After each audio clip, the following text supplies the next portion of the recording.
This book will make you stronger. The Comfort Crisis by Michael Easter. Part 1. You're too comfortable and it's killing your potential. Let's face it. Modern life has made you soft. You wake up in a temperature-controlled room. You eat food delivered to your door. You avoid boredom with endless scrolling. You rarely feel real hunger, real silence, or real challenge. Everything is optimized for convenience. And while that sounds like progress, it might actually be your downfall. This is the uncomfortable truth that The Comfort Crisis by Michael Easter reveals. Because in our effort to eliminate discomfort, we've also eliminated growth, grit, resilience, focus, meaning. Michael Easter is not your typical self-help author. He's a journalist who lived through extreme burnout, anxiety, and a creeping sense of hollowness, even though on the surface he had it all. So he went looking for answers, and where he found them might surprise you. He spent 33 days in the Alaskan backcountry with a group of hardcore hunters, completely off the grid. No phone, no running water, no comfort. What he discovered out there changed his life, and it can change yours too. This book is not about suffering for the sake of it.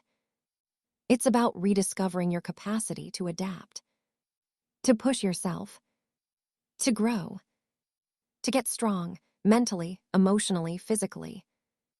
In this video, we'll break down the biggest lessons from the comfort crisis. We'll explore why comfort is a silent killer, how modern convenience rewires your brain, why boredom is your secret weapon, how voluntary discomfort builds resilience, and why your potential lies just beyond your discomfort zone. This isn't about becoming a caveman. It's about reclaiming your edge in a world that's trying to dull you. You're not tired because you do too much. You're tired because you're not challenged. Let's fix that. Let's get uncomfortable. Part 2. How comfort shrinks you and discomfort expands you. We think comfort is the goal. We design our lives around it. Better chairs, faster food, easier apps, quieter cars. But the comfort crisis argues that this comfort obsession comes at a massive cost. Modern humans are the most comfortable we've ever been, yet we're also the most mentally, physically, and spiritually unwell. Michael Easter's central claim is simple but radical. Too much comfort shrinks you. Discomfort expands you. The brain was built for stress. For thousands of years, our ancestors faced real challenges. Hunger, predators, cold, conflict, physical exhaustion. Their brains evolved to adapt, to push through pain, to solve problems under pressure. Today, we face almost none of that. And instead of adapting, our brains are getting restless, anxious, and dull. We sit in chairs all day. We avoid difficult conversations. We never feel true silence. We distract ourselves at the first sign of discomfort. And we wonder why we're depressed. The shrinking effect of a comfortable life. Comfort sounds like a gift, but it creates what Easter calls a life bubble. In that bubble, you avoid risks. You avoid boredom. You avoid anything uncertain. You shrink your emotional reign. You stop learning how to tolerate pain. You become fragile. Worse, you begin to confuse comfort with happiness. You think, if I feel anxious, I must fix it right now. If something is hard, I must avoid it. If I'm not comfortable, I must be doing something wrong. But those signals aren't warnings. They're invitations. Invitations to expand. Discomfort triggers growth. When Easter went into the Alaskan wilderness, he was hit with every form of discomfort. Extreme hunger, physical exhaustion, cold nights, isolation, silence, fear of injury or death. No digital stimulation. It was brutal, but it reshaped him. He writes, "When you're stripped of all modern comforts, you realize how powerful your mind and body really are. Because discomfort forces your system to adapt. Your brain rewires. Your body toughens. Your emotions stabilize. You build what psychologists call hormesis, the process of becoming stronger by facing manageable doses of stress. You can't think your way to strength. You have to experience it. This is what most self-help gets wrong. You can't read your way to confidence. You can't meditate your way to grit. You can't journal your way to discipline. You have to do hard things. You have to voluntarily step into controlled discomfort. Whether it's a cold shower, a long hike, a hard workout, a digital detox, a week of boredom, a day without food, a challenge that scares you. Discomfort is a doorway. And the other side is a stronger, clearer, more powerful version of you. Comfort keeps you the same. Discomfort changes you. If you feel stuck, numb, or lost, don't ask, "What will make me feel better?" Ask, "What discomfort am I avoiding that could change me?" That's where the transformation is. And in the next section, we'll explore one of the most surprising tools for reclaiming your strength. Boredom. Why escaping boredom makes you weaker, and how embracing it can make you unstoppable. Part 3. Why boredom is a superpower and why you've lost it. In today's world, boredom is the enemy. It creeps in, and we immediately kill it. We check our phones. We open new tabs. We scroll, swipe, refresh. We snack, stream, distract. But in the comfort crisis, Michael Easter makes a powerful claim. Boredom isn't something to escape, it's something to embrace. Because on the other side of boredom is focus, creativity, and resilience. The boredom reflex. Here's a question. When was the last time you were truly bored and just sat with it? No phone. No TV. No podcast. No social feed. Just you, your thoughts, and time. If you're like most people, you probably can't remember. That's because modern life has engineered boredom out of existence.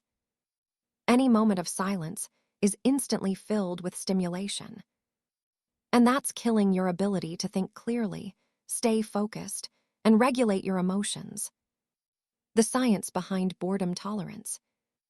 Easter cites studies that show a direct link between low boredom tolerance and anxiety, impulsivity, overeating, poor focus, addiction, poor long-term planning. When you can't tolerate boredom, you constantly seek dopamine hits. And those hits become weaker over time. It's like a drug.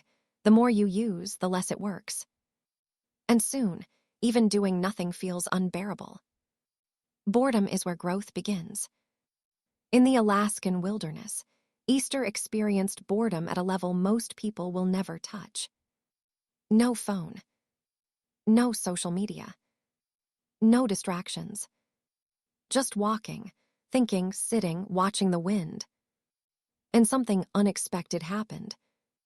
I started to feel calm, focused, present. My mind stopped racing. I noticed things I'd never noticed before. This is what psychologists call the default mode network, the part of the brain that activates during silence, rest, and idle time.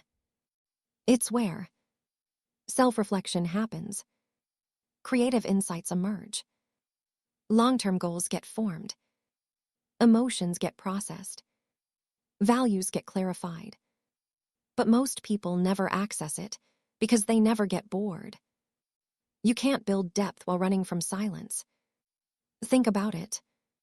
How do you know what you truly believe if you never sit in silence long enough to hear your thoughts? How do you create anything original if your mind is constantly consuming? How do you know what you really want if your brain is always reacting? Boredom is a filter.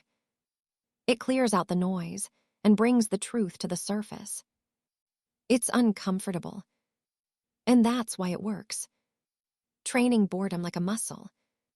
Just like physical discomfort, boredom can be trained. Start small. Sit in silence for 10 minutes. No input, no output. Walk without your phone. Let yourself wait in line without checking anything. Turn off background noise while cooking or cleaning. Block out 30 minutes a day with no stimulation allowed. At first, it feels awful. Then it feels peaceful. Then it feels powerful. Because once you can tolerate boredom, you can. Focus deeply. Resist distractions. Sit with discomfort.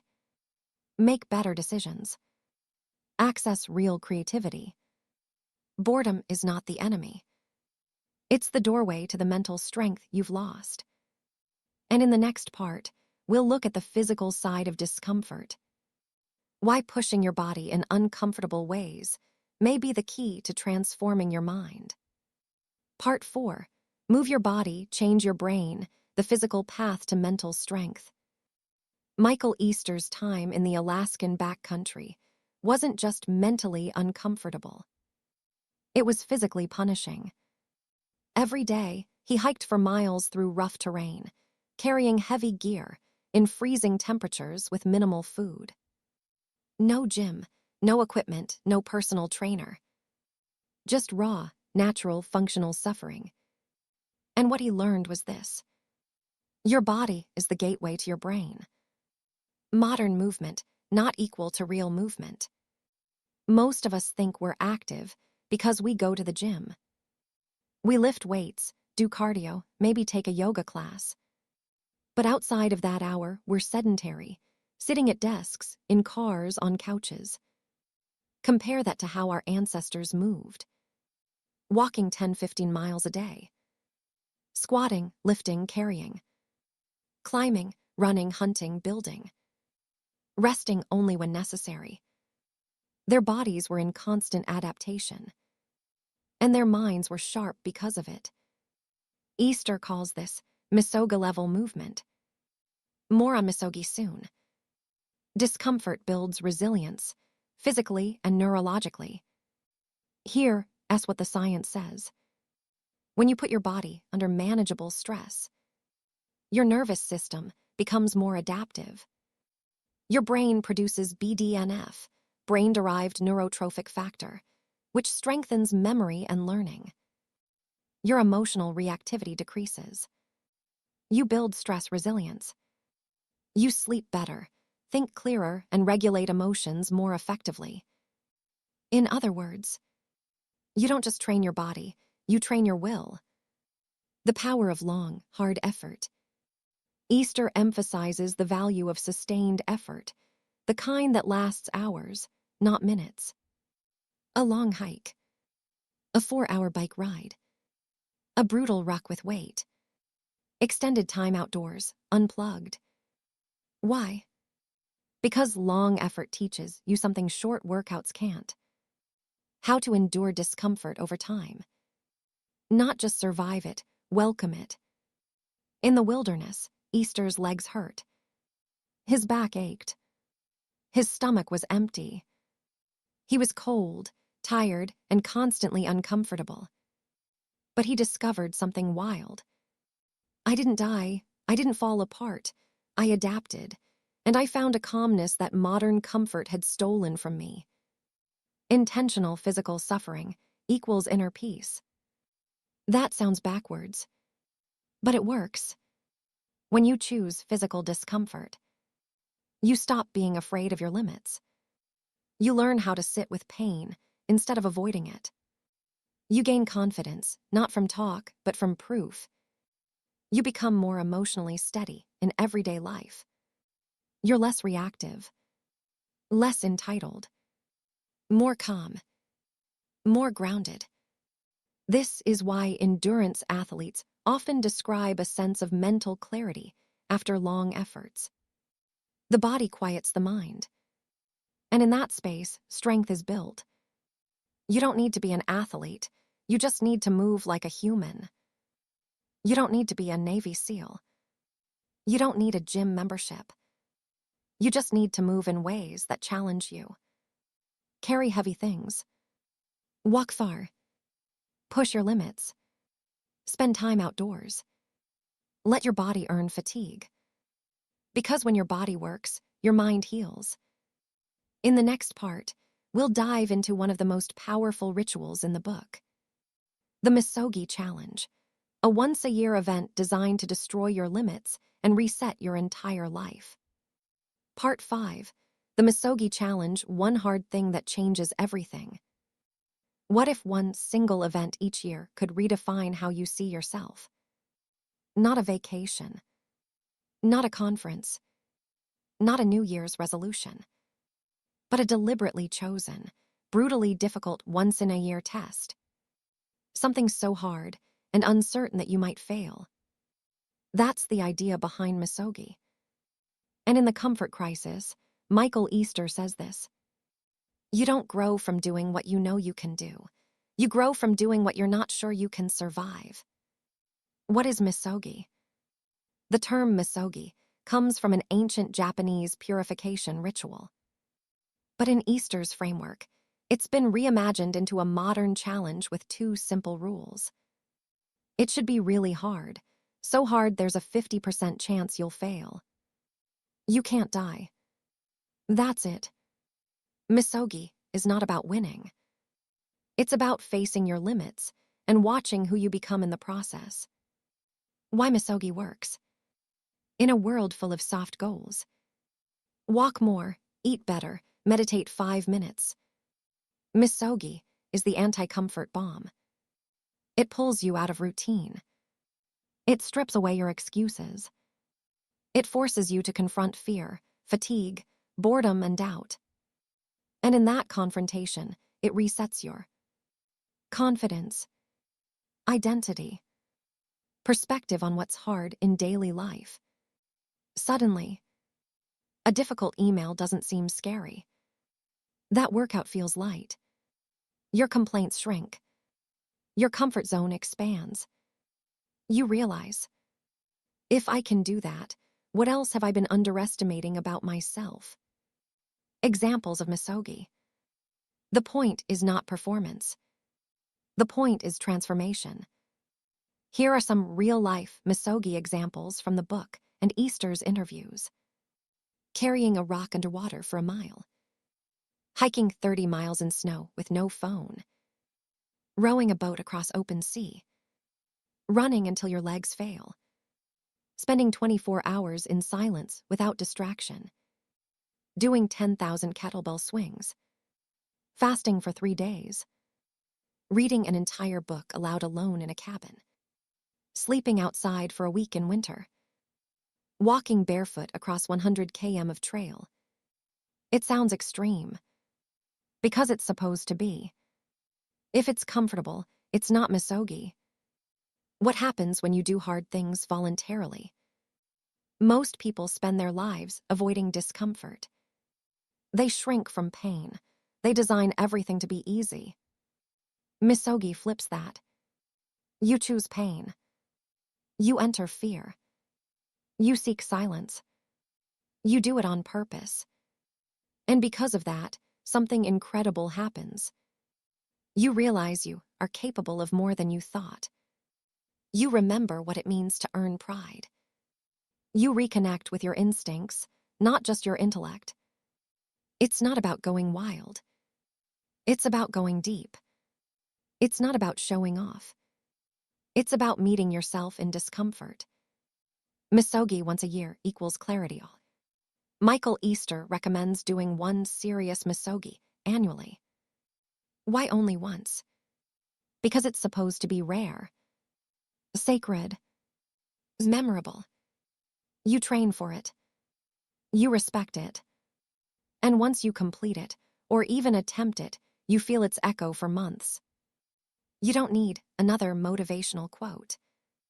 You've got proof in your body and soul that you're strong. In the next part, we'll explore another modern affliction that weakens us silently: hyperconvenience, and how to reverse its effects to reclaim energy, discipline, and mental power. Part 6. How hyperconvenience is draining your energy and strength. The modern world runs on convenience. One-click orders, food delivery in minutes, voice-activated everything, maps that think for you, entertainment on demand, climate-controlled environments. Sounds amazing, right? But Michael Easter argues that this hyperconvenience is not just making life easier. It's making you weaker. We've engineered struggle out of our lives, and with it, we've engineered out meaning, effort, and the ability to cope with reality. The comfort spiral. Here is how it works. You get used to ease. Your tolerance for discomfort drops. Minor challenges start to feel major. You avoid more discomfort. You shrink emotionally, physically, mentally. You begin to feel anxious, restless, unmotivated, all while being comfortable. It's a paradox. The more we try to eliminate pain, the more fragile we become. What are you outsourcing? Modern tech has outsourced not just effort, but also engagement. GPS tells you where to go. Your calendar tells you what to do. Google tells you what to think. Streaming apps tell you what to feel. Food apps decide what you eat. Social media tells you who you are.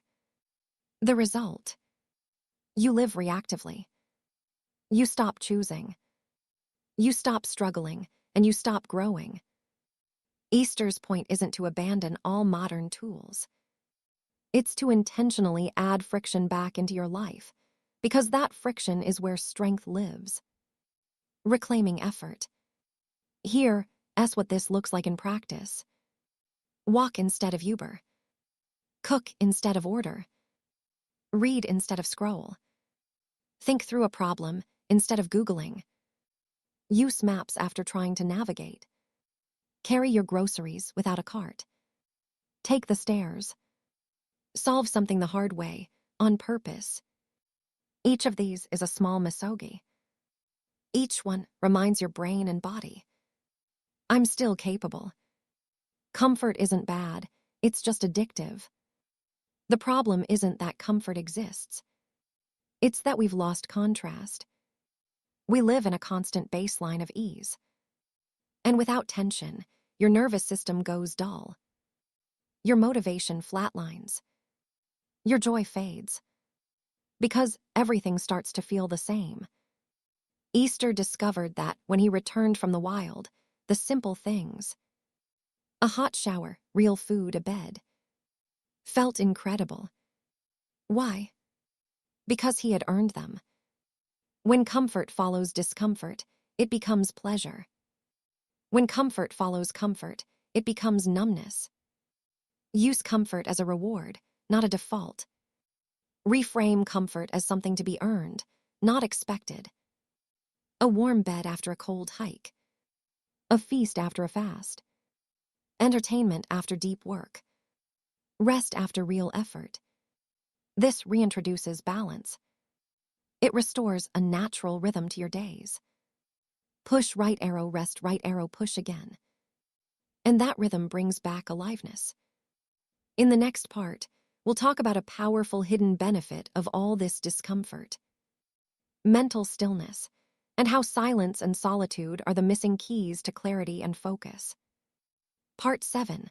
Silence, solitude, and the return of mental clarity. In a world where noise never stops. Notifications, podcasts, traffic, background music, opinions, headlines, ads. Silence has become rare. Solitude has become feared. But Michael Easter found that in the remote wilderness of Alaska, where there was no signal, no screens, and no noise, something profound happened. I started to hear myself think again, and what I heard changed everything. We are afraid of our own minds. Think about it. What do most people do the second they feel alone? Open a phone, turn on music, scroll social media, call someone, start a video. Not because they need anything, but because silence makes them uncomfortable. It creates space. And in that space, their real thoughts begin to rise. Fears, regrets, longings, boredom, desires. So they fill the space with noise. But the truth is, what you avoid in silence is exactly what you need to face. Solitude is not loneliness. Easter makes an important distinction. Loneliness is feeling disconnected against your will. Solitude is choosing to be alone, to reflect, reset, and listen inwardly. Solitude is a performance reset. You're no longer performing for anyone. No audience, no algorithm, no validation. You can just be. And in that state, you start to notice patterns in your thinking. Hear solutions that were buried under distraction. Realize what you truly care about. Access a sense of calm that noise blocks. The mind needs stillness to reorganize. Psychologists refer to this as default mode processing. It's the brain's way of sorting through emotions, values, memories, decisions. But it only activates when you're not distracted, you're not multitasking, you're not seeking stimulation. Easter describes walking alone for hours in silence and suddenly seeing problems in his life with complete clarity. Not because he was trying to solve them, but because his mind was finally still enough to process them. How to reclaim silence. You don't need to live in the woods to experience what Easter did.